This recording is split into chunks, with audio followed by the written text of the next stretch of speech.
When news of this being's phenomenal genesis was first released to the world, a certain phrase was used that has, at varying times, been attributed both to me and to others. On the newsflashes coming over our TVs on that fateful night, one sentence was repeated over and over again. The Superman exists and he's American. I never said that. I presume the remark was edited or toned down so as not to offend public sensibilities. What I said was, God exists and he's American. Ho-dee-oh, ho-dee-oh, ho-dee-oh, ho.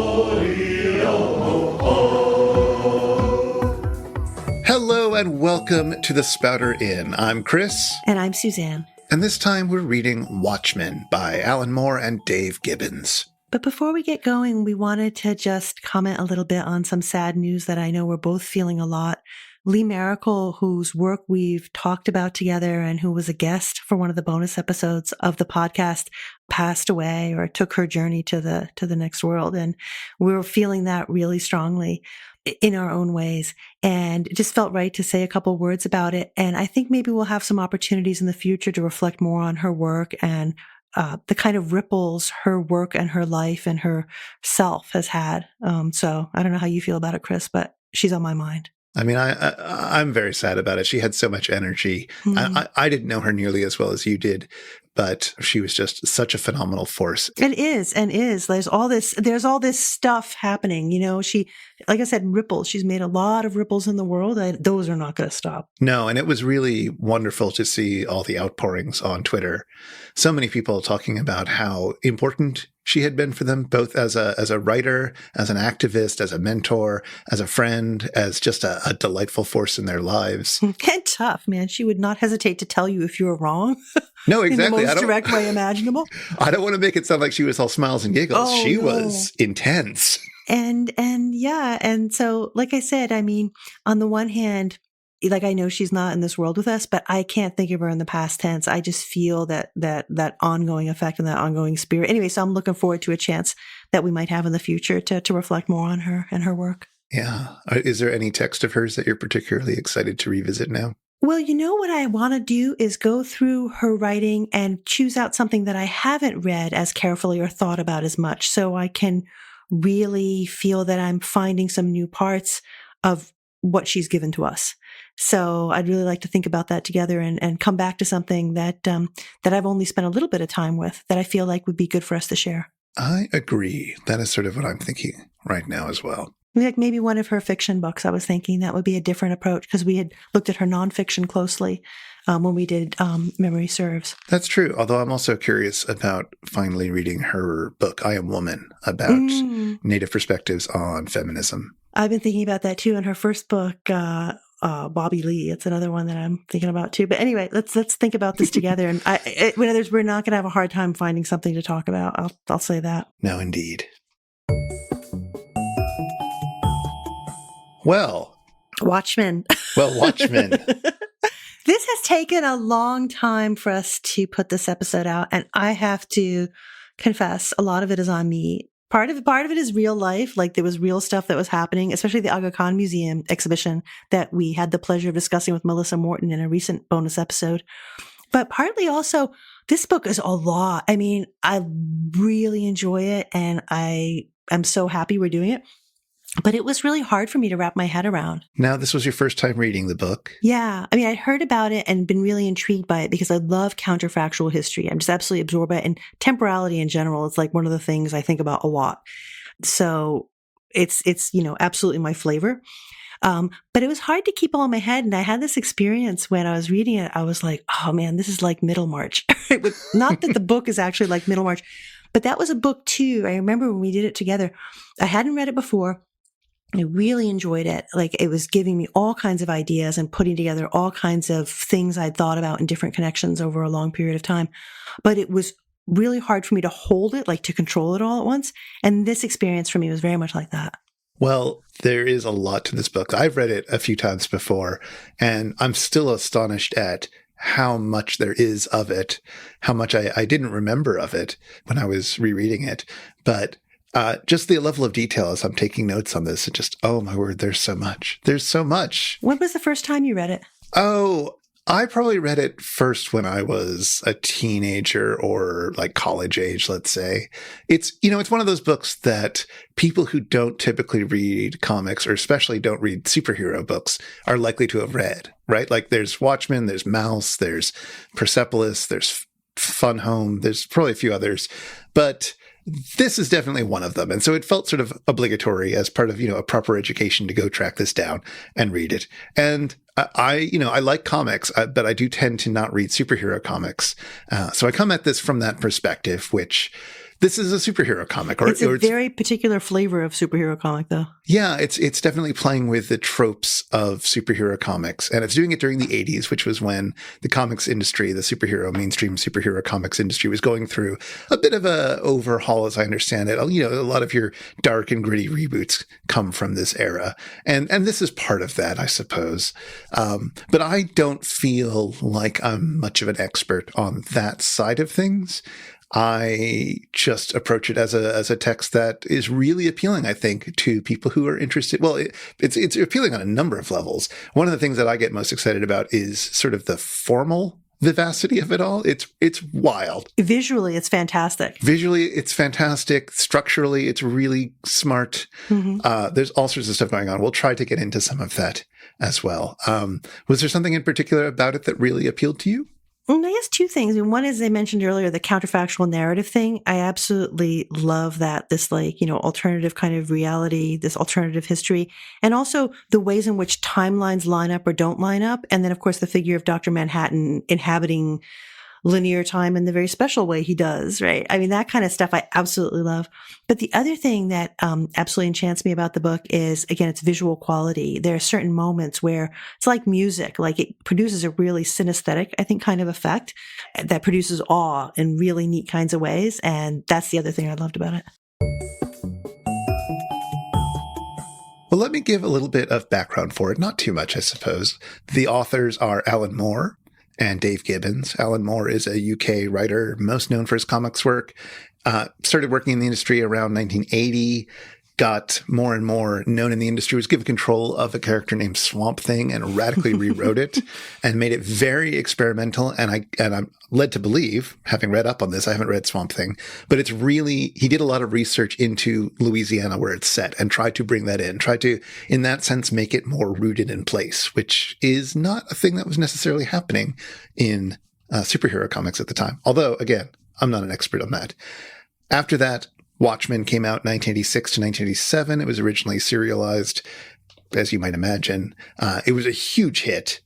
He continued working in superhero comics. He did some notable runs with Batman and Superman, some of the biggies, as well as some more separate projects like V for Vendetta, The League of Extraordinary Gentlemen, Promethea, From Hell, things that you may have heard of, things that movies have been made out of, including Watchmen. For better or for worse. For better or for worse.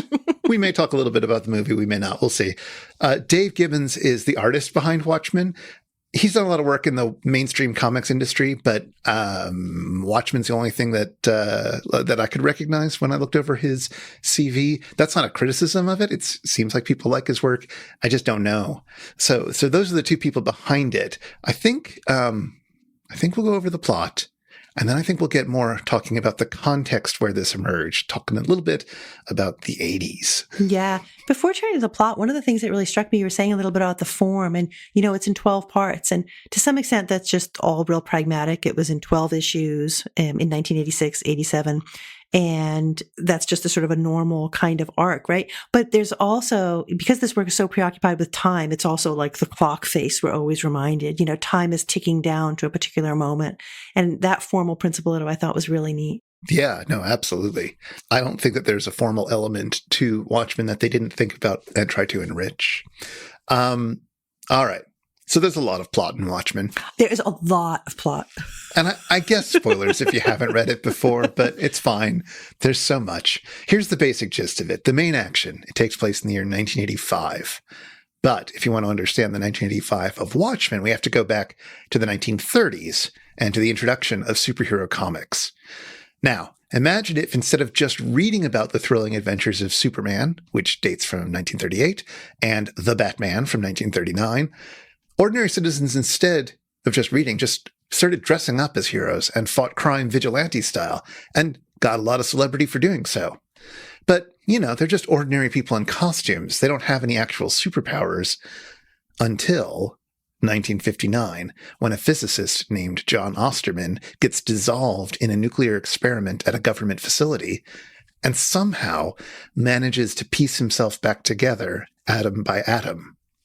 He is given the name Dr. Manhattan, and with his ability to manipulate time, space, and individual atoms, he becomes a major tool of the U.S. government and is deployed by President Richard Nixon to win the Vietnam War and to threaten the Soviets in the Cold War.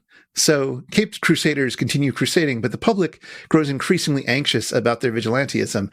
After all, who watches the Watchmen? So in 1977, an act of Congress outlaws superheroes, and most of the superheroes retire. But not all of them. We begin in 1985 with Rorschach, so named because he's got a splotched mask that entirely covers his face like a Rorschach test.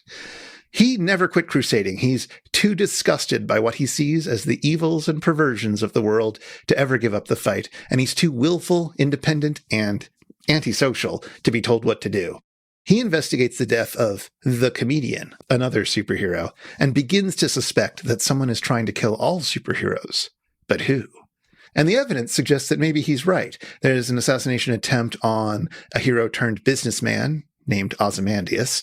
A reporter ambushes Dr. Manhattan with evidence that he's caused cancer in everyone who spends time around him, and the stress of that causes him to just up and leave Earth to chill out on Mars for a while. And even a supervillain named Moloch is killed. But that's as part of a trap to catch Rorschach and throw him in jail. Now, the question of who would want to kill masked heroes allows the book to explore the incredibly fraught relationship these characters have had with each other, and with the public, and with the course of history over the past 50 years. But it also ends up being just a subplot to what's really happening. Ozymandias has an elaborate plan to create a massive, realistic space alien and to teleport it into the middle of Times Square on midnight on New Year's Eve, killing countless people and making the world think that they're being invaded by aliens and that they all need to work together to stop the incoming alien invasion. This, he thinks, will end the Cold War and lead to world peace, because now all the different countries have to work together. Makes sense, right? The only reason to kill the masked heroes was to prevent them from spoiling the plan, because if anyone figures out the alien's a fake, then we're back to staring nuclear war in the face. The book ends with Ozymandias' plan seemingly successful, but liable to be completely undone, as Rorschach's diary, with all the details he's learned about the plan, has been discovered. Man, that's a lot of plot. That's not even like a third of the plot. But that's some of the big overarching. I hope that was at least coherent if anybody listened to this without having read the book before. No, I think it's really a good summary, because when I was having a hard time keeping all the pieces in my head, getting your account really helped me to anchor myself and then be able to navigate the whole structure. And in part, I think it's because, while some people I think are really educated in the sort of comic or graphic novel layout and are very comfortable with it, like I'm newer to it. And so I'm still really finding my feet with that layout, even though I find it really, really interesting. But also the temporality, like you just get thrown into a different moment with no cue a lot of the time to let you know where you are. But once you realize things like, for example, that of these various superheroes, some of them are kind of the second of their kind, so to speak. So, for example, we're introduced pretty early on to a character who's Night Owl, but he's the second Night Owl. This is Daniel Dreiberg, right? He's the second of two Night Owls. So on the one hand, the superhero has an individual identity, but on the other hand, there are, I don't know what to call it, performers or people who play the part. And so that disconnect between the human beings and the superhero role they inhabit is a really important part of the structure from the very beginning. Yeah, and as you say, it can be real shifty. There's a lot of very quiet or subtle or, let's say, cinematic changes in scene dissolving from one time period to another through, let's say, zooming in on a photograph, things like that. And then suddenly you see the scene that the photograph takes place in. It's a little bit tricky if you don't yet have a sense of who all the different characters are. And there are a lot of characters. Yeah. That photograph moment you mentioned is one that I found particularly beautiful and particularly effective. It's from book 4, I think, when we're getting Dr. Manhattan's backstory, where he's got this photograph in his hand and he's reflecting on how he'll drop it in a few seconds, in 12 seconds. He hasn't done it yet. So there's this weird kind of temporality of the time between when he says he's going to drop it and the time he actually drops it. But then there are all these like memory holes kind of that we go back down into with him, into all these moments in the past that tell us how he got where he is now. And so that's, I think, a particularly beautiful example of that rapid shifts between one time frame and another, but all held together through the photograph. Yes, I think we'll talk more about that in a moment. But that is a really remarkable chapter and remarkable passage in the book. It's really beautiful. Yeah. Before that, though, I want to set a little more context about when this book came out. I mean, this is a book that is obsessed with power run rampant. It's obsessed with the impending apocalypse, with the Cold War reaching a boiling point, if that metaphor makes any sense. It's very 80s. And it's very much about the Reagan era where it comes from, even though Reagan is nowhere to be found, because in this universe, Nixon won the war and is still president 10 years later. Yeah, it's a strange moment. I've been reflecting about this because, you and I inhabit slightly different points in that timeline, right? We're 10 years apart, right? So both of us, I think, remember the Reagan era. Both of us remember the Cold War dimension. But in my mind, there's a sharp distinction between the anxieties of the very last stages of the Cold War, which for me were more in the 70s. Like I remember being in school and being very anxious about, the likelihood of the end coming. I remember that being an issue more in the years before 1980, and the Reagan years, which started in 1980. I remember those as being tense, but having a sense of things were moving, stuff was happening, as opposed to the sort of stagnancy I remember perceiving in the very late 70s. That's interesting because in the mid 80s, when this book would have come out, I was living in New York City, going to school in Manhattan every day, and just looking at the bus, waiting for the bombs to come on me, like assuming I would see them as I came in. Like it did not seem plausible that we would make it out of the 80s. Now, some of that might just be an age thing, right? Like I was a young teenager then. Yeah, those very same years, I was, college age or so. Oh, I was post-college living in New York, and, it's a lot of booze and drugs as well. Sure, there's that. So things looked better, in a sense. I suppose so. You also had a certain amount of agency, I imagine, and a sense that you could do something about it. Yeah, no. I had just gotten out in the world. Yeah. Whereas what could I do? Like, no. My parents weren't activists. We weren't out trying to make a difference about that sort of thing.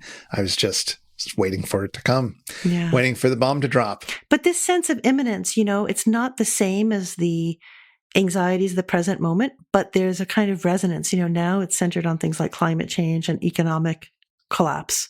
Yeah. Right. But I feel a real resonance between some of the stresses of that time and this time. Yeah, exactly. But there's something so...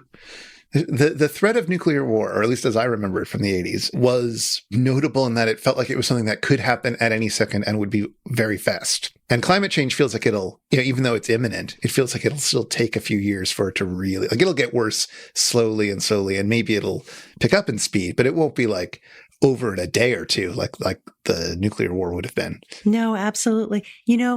I totally agree with you in making that distinction. There's this one visual moment. Actually, it happens twice. It happens once, and then there's an echo of it in book 12. In book 4, with Dr. Manhattan's backstory, we get the image, a really striking visual image of him when he gets dissolved in that chamber. And for me, that was like very triggered real anxiety and really brought me back to that period of time when I was really anxious about nuclear war. I don't know why that image had that power for me, but it really struck me that way. Well, part of it, I think, is that it looks like, it's taking up 2/3 of the page. It's a 3x3 grid, generally speaking. And so this is taking up the bottom 2/3 of the page. And it is an image of his, of John, of Dr. Manhattan to be, of his arms stretched out. And you can see it's very black and white, except for his eyes, which are yellow. And you can see his skeleton, and then sort of like a giant. It looks like the gentle arc of a nuclear cooling tower, of like his bits flying away from him. It's not sort of visceral, but it's very haunting, and it looks like the sort of shadows on the wall that you might have associated with nuclear blasts. It's a really haunting image. Yeah, no, it really produced a lot of emotion in me, exactly of the sort you were describing. I think the other thing that I was thinking about with the notion of the speed of nuclear war, as it felt to me in the 80s, was the way that this book is all structured, as you said, around sort of the clock. Like the big apocalyptic moment of the book's end is at midnight New Year's Eve. And there's a sense of marrying that idea of the apocalypse at midnight with the nuclear clock, right? This metaphorical clock that has been going around where, it's 5 minutes to midnight. Like how close are we to a nuclear war, a nuclear apocalypse? And the idea of the time clicking ever forward in a matter of, the plot takes place over more than a few hours, but there's real temporal urgency, and the book is structured around the temporal urgency coming towards the midnight, but also this exploration of what time is like from the point of view of Dr. Manhattan, especially, a character who lives both within and outside of temporality as we know it. Yeah, the book really produces this incredible tension between linear time and other ways of understanding time, which could be cyclical, could be eternal in the sense of all times being at one time. There's this really weird stuff going on. So each one of the 12 books gives us an image of a clock face where we're getting with each book closer and closer to, 0 hour to midnight. So there's that sense of a countdown. And of course, that's what's going to climax with this catastrophic plot that Ozymandias has made, which is going to happen at midnight in Times Square on New Year's Eve, right? So there's this incredibly linear sense of time rushing onward. But there's also this totally other sense of time, which we get especially in the narrative around Dr. Manhattan, but we also get in scattered ways across the whole text in the way that different moments in time are juxtaposed one with another, and generations are juxtaposed in a really particular kind of way. So that's really worth thinking through carefully. So that's part of the tension of the book, that we've got a sense of linear time and urgency and rushing forward, but we've also got this weird sense of multiple times coexisting in one moment. And there's a bunch of examples for that. Yeah, there's a sense in which all of these characters, all of the superheroes, both retired and even dead and or still active, are traumatized by their past. Mm-hmm, mm-hmm. That a lot of their personality comes from or is molded by what has happened to them in the past. And so in order to understand where they're at now, we need to understand a lot of what's gone on during the last 50 years. And so the book is structured that we meet characters and then we get a chapter for each one, basically, of their backstory. And yet this is all happening sort of at the same time. It's really woven in together to highlight the idea that their past is also their present, is also their future, which, you can overlay that in a comics page in a way that is much trickier to do in a novel. Yeah, I was thinking about that, I was thinking about, on the one hand, comparing the ways in which you can manage timelines in a graphic novel or a comic like this one, as opposed to the ways in which you can manage it in a novel or other kinds of prose, but also the ways in which you can manage it in film. And that was really interesting to think about. There's some things that the graphic novel lets you do that none of those others allow. Yeah, I think the thing that the graphic novel allows is a kind of simultaneity, right? Is that you have a page or you have a panel in which several things are going on at different times. They do a lot of that here. There's some really remarkable stuff. There's a whole side plot, which I don't really want to get into, of a comic that is in this world where superheroes are real. Superhero comics don't get big, but instead pirate comics do. Mm-hmm. And so we get scenes from this really, really lurid pirate comic that one of the minor characters is reading. I could not even wrap my head around that. I was like, that's a whole nother level. It is a completely extra slice of this 7-layer dip. Whatever. That's a weird metaphor. But it's completely above and beyond. But the level of resonances between what's going on in the lurid pirate story, what's going on around the person who's reading it, and what's going on in the overall plot at that moment are dizzying at certain points. And the page makes it really easy to show 3 different things at once. You can see the person reading. You can have a text balloon in the piratey font with a little piratey background. You can have people walking by overhearing it. And you can also have, like, on the same page, but, a few frames later, you can have a visual echo of something happening at another time and place entirely. Mm-hmm. But they're still, able to be seen with your eye at the same time in a way that you can't do as easily with, the lines of a novel, with a linear, 2 paragraphs on the same page of a novel. You don't take in the same way as 2 panels on a page of a comic. Yeah. Part of it has to do with the quickness with which you can kind of capture synoptically what's happening in a panel. That's very different from the experience of reading prose where it's slowing you down always. You have to make your way through it. I have a kind of a nice example of a very simple version of what you're describing. And this is in the Dr. Manhattan backstory. For those who have the deluxe edition, it's page 127. And for those who just have the comic page numbering, it's chapter 4, page 17. And there's a whole series of blocks where we're like in different moments. So on these two facing pages, in 1959, these things happen. In 1963, an hour into the future, her sweat cools and dries in the November bedroom. It's 1964. I'm informing the Pentagon. It's 1966. In 1985. In 1966. We're like popping between all these different moments that are being flagged as different points in his timeline. But the effect of that isn't just the juxtaposition. It's also to give us a sense of where he stands in time, which is everywhere. As that at the end of that page, he notices that his partner, Jane, is aging more noticeably every day. He says, while I'm standing still.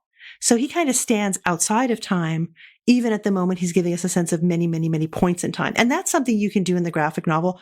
I have no idea how you could possibly do that in any other medium. Yeah, no, that is a really striking page or page and a half where, like you said, several of those captions, it's 1964, it's 1966. Those are in the same panel. Like we're going really quickly through this timeline, and he's not changing at all in this reflection of how, with his godlike powers, he has transcended age and is outside of while still living through time.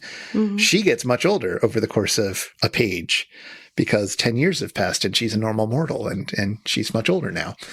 It's an astonishing effect. And, I was thinking while reading this about Orlando, which was the last book we did, even though it was a few months ago now. Let's think back to that. But no, it is very similar in some ways. Yeah, to that last chapter of Orlando where time is flying by.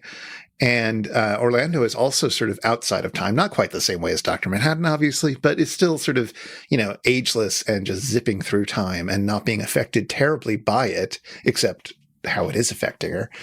And Virginia Woolf does a fantastic job expressing that, but she can't have access to all the tricks and tools that we find in Watchmen. No, that's exactly right. And one of the things that's really striking about this figure of Dr. Manhattan, who we might talk about in more detail if we want to, is that in some ways he's kind of inhabiting in a much more substantial way the role that you would think Ozymandias should have, right? Because Ozymandias is the one who has this big megalomaniacal plan to take over the world. He sees himself as a kind of another Alexander the Great, right? So he's the one who should sort of be standing in the position of the person who transcends time, only he totally doesn't. Yeah. It's not even that he's trying to take over the world. He's trying to save the world from the nuclear war that's about to happen. Well, that's what you always think you're doing, right? Well, we know exactly. This from all these movies. What did you think of that? I know you have a fondness for apocalypse narratives. I love apocalypse narratives. Yeah. And so this is an apocalypse that's sort of both brought on and prevented by somebody on their own. Yeah. How does that compare to some of the other apocalypse narratives you've enjoyed? Oh, gosh. I don't even know where to begin. So, we were talking before about the anxiety around nuclear war that people felt through the whole Cold War period and our own experiences of that in the 70s and 80s.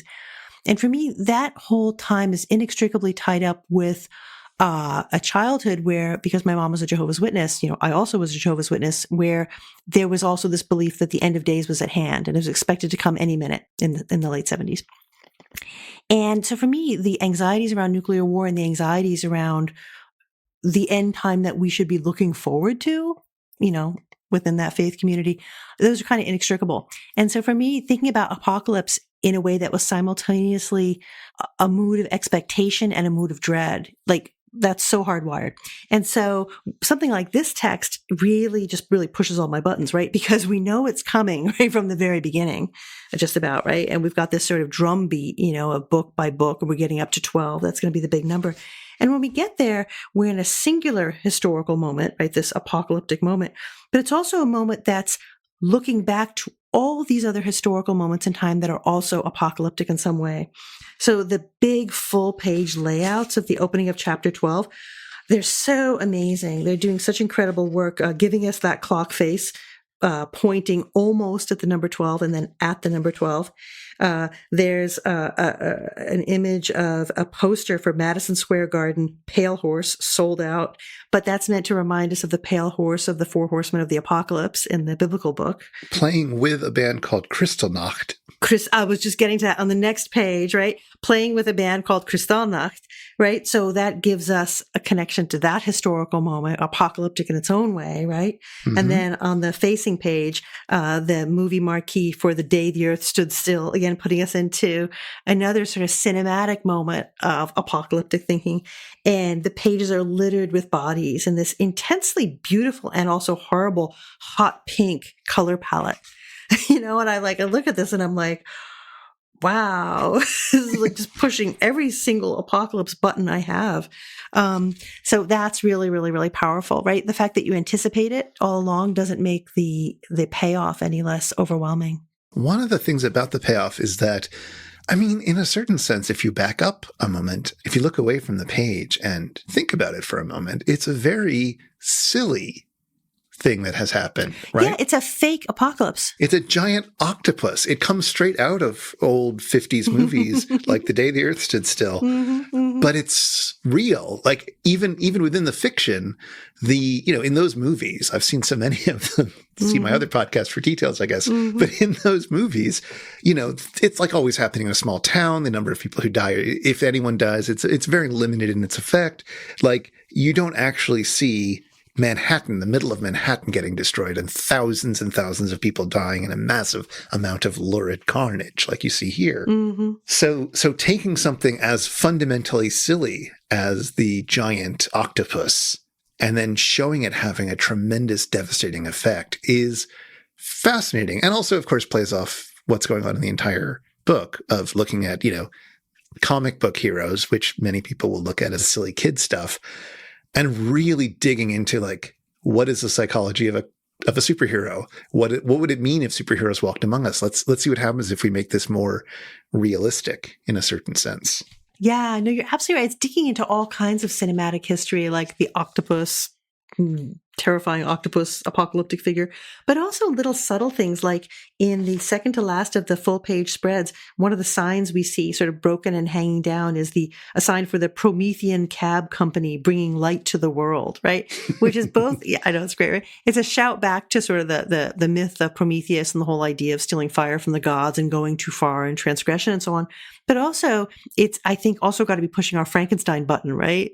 So that we think about that whole going too far, penetrating the secrets of nature, trying to create something that no human being should be trying to control, both in terms of that literary history, but also the cinematic history, right? So all this stuff is going on. So it's so overdetermined, right? By the time we get to this climactic moment. Yeah. And the Promethean Cab Company is a place we've seen before earlier. Some of the minor characters work there. We have a bit of an emotional connection to it, although it's a real thing. Subtle. It is more subtle than just having one of your characters mauled in a close-up. It's just a small detail on a very busy page that brings you back to the rest of the characters that you've met along the way. Yeah, no, it's kind of amazing. So we haven't talked too much about the characters. We've been talking about the shape of the narrative and the time parts of it, which are I could talk about all day long.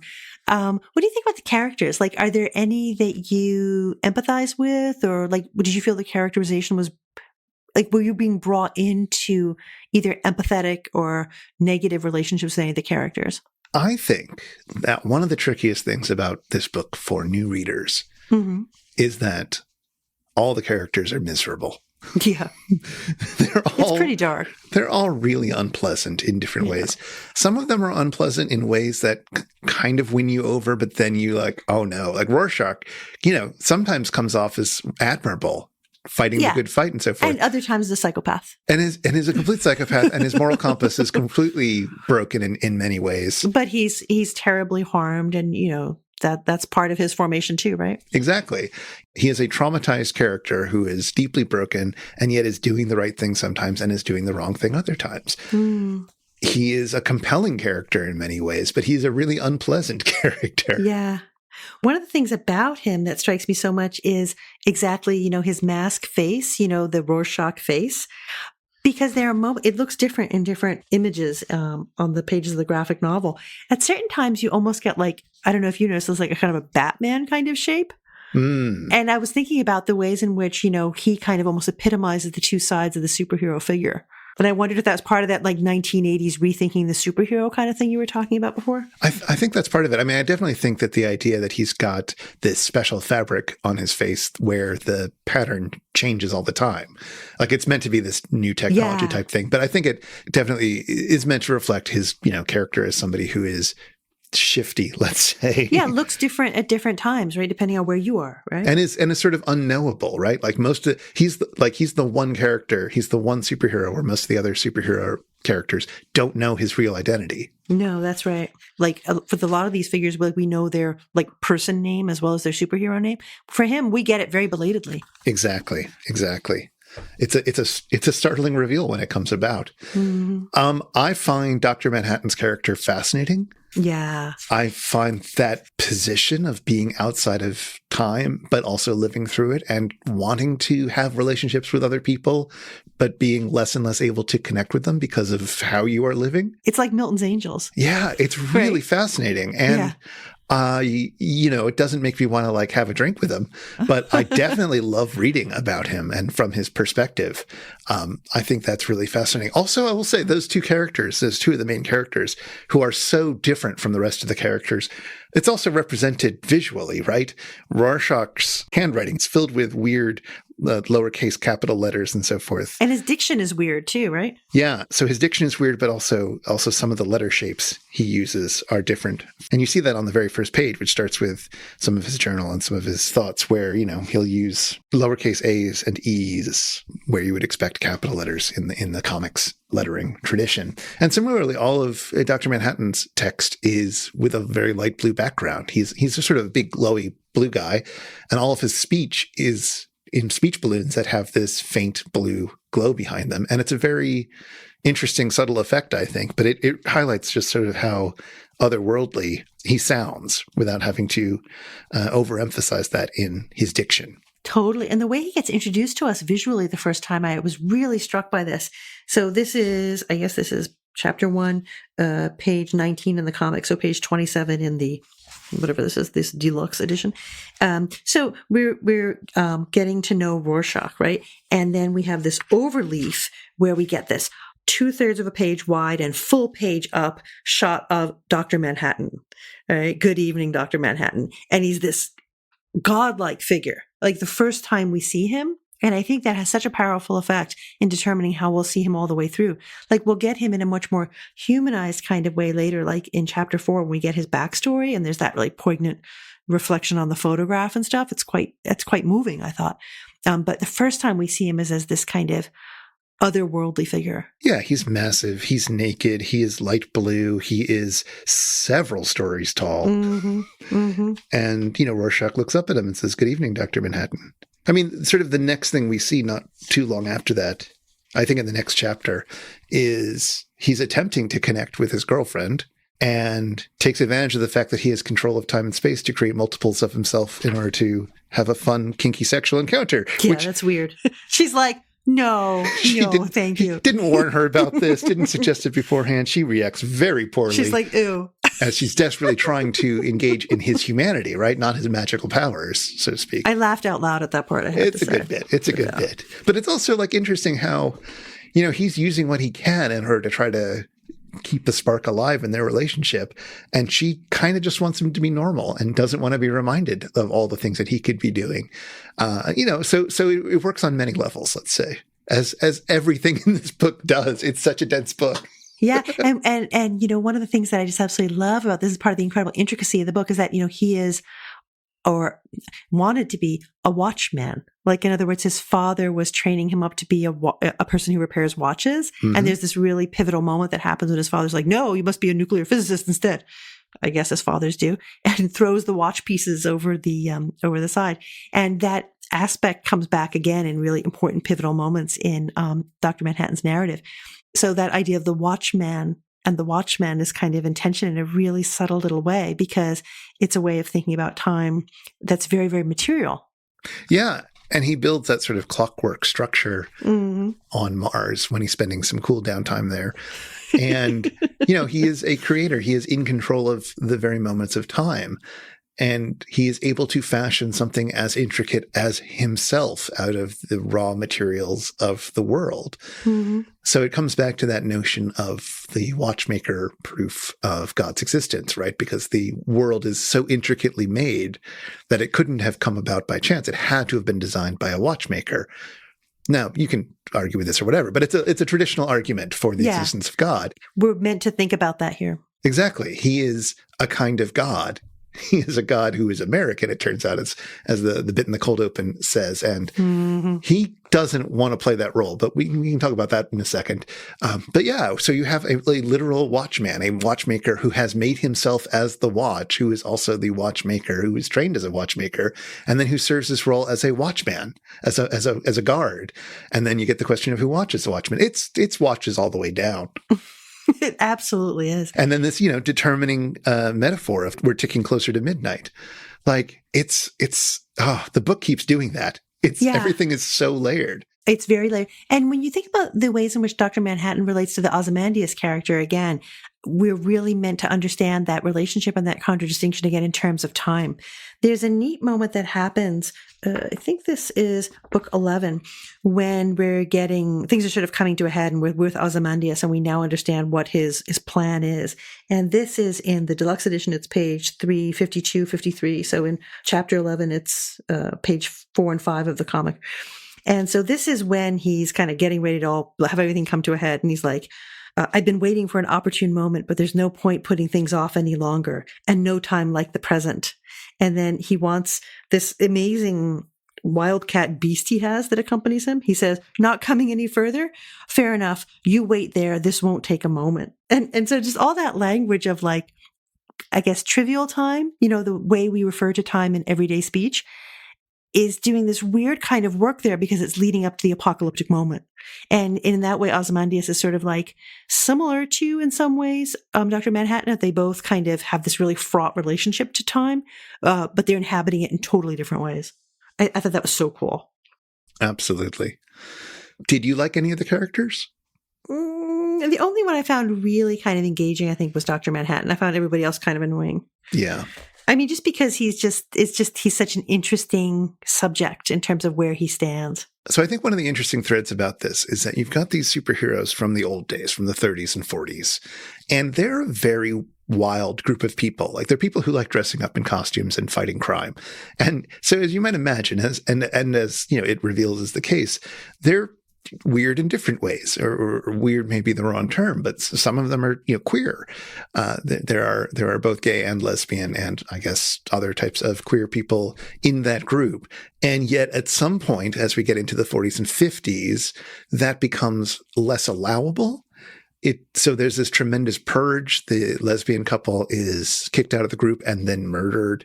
The gay male superhero commits suicide, I believe, in order to prevent his secret from getting out. Like, really terrible stuff. But you get this sense of all of the sense of sort of the American way that's being defended by the remaining superheroes getting narrower and narrower to the point when they meet up in the 60s to sort of get the gang going again. And they talk about what they're standing for and what they want to fight out. Like, it's awful.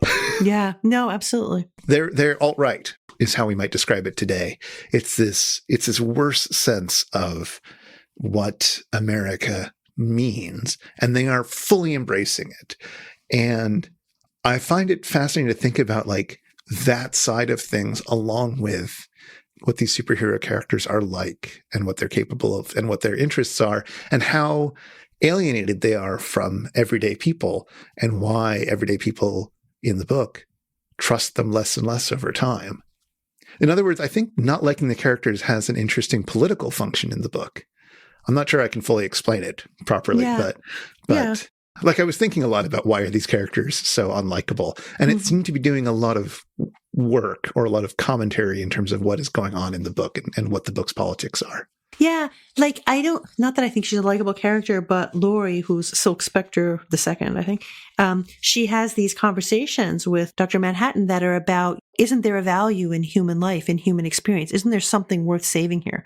Right. And like, it's not that the characters are particularly likable, but that question, that whole debate about what is there something worth saving in humanity? Is there something that's valuable? Like that whole conversation was oddly compelling. And it's one I think we have seen in other kinds of settings, from like, I don't know, 1960s Star Trek down to the present.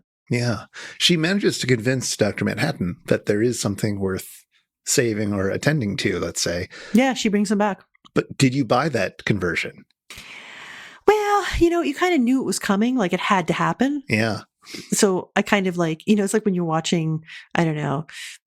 Well, usually when you're watching a James Bond movie, right, you're like, well, nobody's going to kill James Bond, right? Because, he has to always live, right? It's the same kind of thing. You're like, she's going to persuade him to come because obviously he has to come back to Earth, right? Because obviously we have to can't hang out on Mars for the whole rest of the book, right? But so there's it's going to happen. So I don't know if I found it persuasive on an emotional level, but that problem I found really compelling. Like, in other words, I agree. Is humanity worthwhile? Good question. Yeah. It's in a sense the authors have done the philosophical trick of finding the hardest person to convince of this. Like, they've done a thought experiment in creating the person least likely to be convinced of this and then tried to convince him. And obviously for plot reasons, it has to work. But whether the argument is satisfying for a reader who may be inclined naturally to think, yeah, of course, I'm a human. I'm definitely worth it. And yet you read this and you think, I don't fully buy that he would have been converted by this. Yeah. Well, that's the Rorschach test, right? I mean, I was so struck by the way in which the smiley face image appears throughout the book. Mm-hmm. You get it right at the beginning, you get it at the end too, right? And that is itself also a weird kind of, you can see it two ways, right? I think that with the smiley face image that appears in these different crucial moments and the constant reminder of the Rorschach test image, this question of like, how do you see things? Do you see things like this or do you see things like that? I think we as readers are being constantly put in that position of having to decide what it is we're seeing and what future we can imagine. And that's the very 80s flavor, I think, of this. Where are we going? Where have we been and where are we going? Yeah. Yeah, that was very much part of that time. So we read this as part of our history cluster, and I think it really had some interesting things to say about how history functions and some really intriguing ways of expressing history or telling history, as we talked about. I'm curious, as always, what other books were we thinking of having in this cluster? Well, one book I had really seriously thought about is a book, I don't know if you've read it. I read it years ago and loved it. Michael Chabon's The Yiddish Policemen's Union. Have you ever read that? I haven't. I've heard good things about it, but I haven't read it. I read it not long after it came out, which must have been like 2007 or 8, and absolutely loved it. I very rarely have this experience when I read a book where I get to the end and I immediately turn back to the beginning and start reading it again. This is one of the very rare books where that happened. And it was because I think it was the first time I had run across a counterfactual history book in this story where it's basically a detective story, sort of a gumshoe type detective story that's set in the present moment. So it's set around 2007, 2008. But it imagines a world where instead of World War II and the Holocaust having played out the way they did, instead being a world where something slightly different happened because of the death of a guy called Anthony Diamond, who was the Alaska Territory delegate to the U.S. Congress. He was in a car accident, and therefore he wasn't there to argue that Jewish people shouldn't be accepted into the U.S., right? And he argued against this plan to resettle people escaping Nazi Germany in Alaska, right? So because he died, that plan went forward. And so a lot of people who historically were lost survived, and there's this rich colony of Jewish people in Alaska, right? And so a whole lot of other stuff is different too. But I remember the first time I read it, I was it blew my mind. It's oh wow, it really opened the door into counterfactual history for me. And so I think it's a really good book. I think a lot of people like it, but for me, it was particularly moving because it was the first time I'd ever thought through oh wow, what would that be like? Neat. Yeah, it's really good. I will have to check it out someday. It'll go on the pile of thousands and thousands of books that I need to read. I know. The two texts that I was thinking of, one of them is a very short text, and we couldn't have used it for an entire episode, although it is delightful. It's a comic. It's another comic by Richard Maguire called Here. It was originally published as a 6-page comic in Raw magazine, which was an 80s magazine of experimental comics edited by Art Spiegelman, who wrote Mouse, and Françoise Mouly, who is his partner, but also a completely fantastic person in her own right and gets overshadowed too much by him. It is very much like the Dr. Manhattan chapter of this book in the sense that it is constantly jumping from time period to time period. But you have to imagine that the camera, so to speak, is positioned absolutely still. Yeah, I was going to say you're in one place. You shared this with me and I was like, this is the best thing ever. It's so great. good. You're in one place and then you're jumping forwards and backwards through time. And the panels are getting more and more carved up. Like the panel is always the same size. It's always the same sort of square shape, but it gets divided and each of the divisions has a little box telling you what year it takes place in. So this is in the 1985 one, but this is 18,000 BC, and this is 2122, and this is 1975. And so you see this house, this home get built, get destroyed, get rebuilt, have different people move in, different generations growing up, have an endless amount of housework done within it. The land getting purchased from, it's taking place in the US, so the land is getting purchased from the indigenous peoples. Purchased. Well, yeah, but exactly. Yeah. I forget what the exact details are of those frames, but yeah, like all this stuff is going on. Sometimes it's just one moment. Sometimes it's 2, 3, as many as 4. And there are these weird resonances. Again, it's very synesthetic, right? It's almost like harmonies or resonances between what's happening in one frame and another within the box, but then also across boxes sometimes, especially in the last section of it. It's really wild. Yeah, it gets more and more complicated as it goes along. And then it is as close as you're going to get to being able to see through time. Yeah. If you want to be Dr. Manhattan, this is the thing to read. And it takes something that's completely pedestrian and makes it rich. And, just by exploring the entire history of this one location, it just unpacks a whole world of resonances and experiences and history. It's fabulous. Well, it invites us to get outside of linear time, right? And in Watchmen, we understand that as like the weird, freakish property of this one character, Dr. Manhattan. Here, it invites us to imagine we could all see it that way. So the other book that I was thinking of, which we couldn't do because it's very out of print. It's very hard to get your hands on a copy. Libraries have it, and also I haven't actually read it. I picked it up at one point, borrowed it from a library, read a little bit of it, and meant to come back to it later, and haven't had a chance to do that yet. It's called Subscript by an author named Christine Brooke Rose. She is a British writer who wrote some very experimental novels. She lived for most of the 20th century, passed away in 2012. And Subscript is the story that begins about 4.5 billion years ago. Yeah, wow. Inside a chemical reaction. And we follow a little sort of bit of chemicals as it becomes a cell, a prokaryote cell, and then a eukaryote cell, and then a multicellular organism. And that's like the first chapter. Mm-hmm. And it ends a few thousand years before the invention of writing.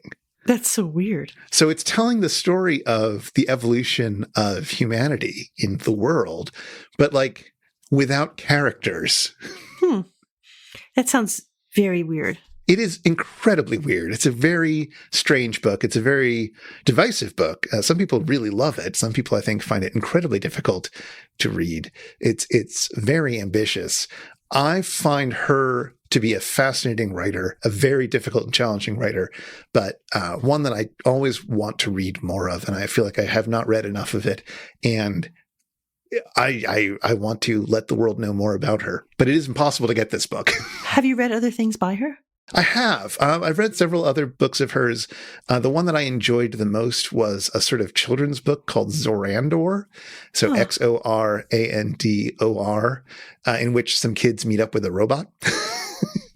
I don't know if I can explain it much more beyond that, but it was a sort of charming book. Let's see, the little description is Jip and Zab, twin brothers, discover a mysterious stone which functions like a large computer, which they name Xorandor. Wow. Yeah, she's done some weird stuff. She's really interesting. I need to read more of her. I wish somebody would put more of her work back into print. Listeners, if there are other books that you think we should have considered for this history cluster, please write in and tell us. You can email us at spouter@megaphonic.fm, or you can hit us up on Twitter at the Spouter. And if you tell us a little bit about why you would have liked a particular book to be on our list, we might read it in the next episode. So please get those to us. It's always great to hear what other people are thinking about. And history is such a wide open topic. Mm-hmm. So make them good. Make them really compelling choices. I want to be wowed. Because after all, what are we reading next? We are reading a really out of the box kind of choice. We're reading the Hereford Map, which is kind of a book. Kind of in a way. But it's a really neat way, I think, of continuing to think about temporality in history, because a map allows you to understand time in a very different way from the linear narrative of a chronicle. And yet at the same time, they're really intimately connected. So I'm like so excited to talk about that. And this isn't just like a map, right? This is a medieval map that it contains a lot of detail. It has everything. Yeah. Because that's what those were for. They're map of the world, right? They're meant to be utterly capacious. Yeah. A conceptualization of the world brought out in all its details. With labels on different locations that were meant to kind of almost be, as it were, like hot links almost, that would summon up knowledge that came from other kinds of books. So they're meant to be a really intertextual way to give you a door into the past. I'm very excited about this. It'll be a real tricky episode. But, it'll be fine. I'm looking forward to it. Until then, if you'd like to get in touch with us, you can email us at spouter@megaphonic.fm, or we're on Twitter at the Spouter. We'd love to hear from you. Show notes with links for anything we've mentioned in this episode are at megaphonic.fm/spouter/49. And the Spouter-Inn is one of the fancy little podcasts over at Megaphonic FM. So until next time. See you again at the Spouter-Inn.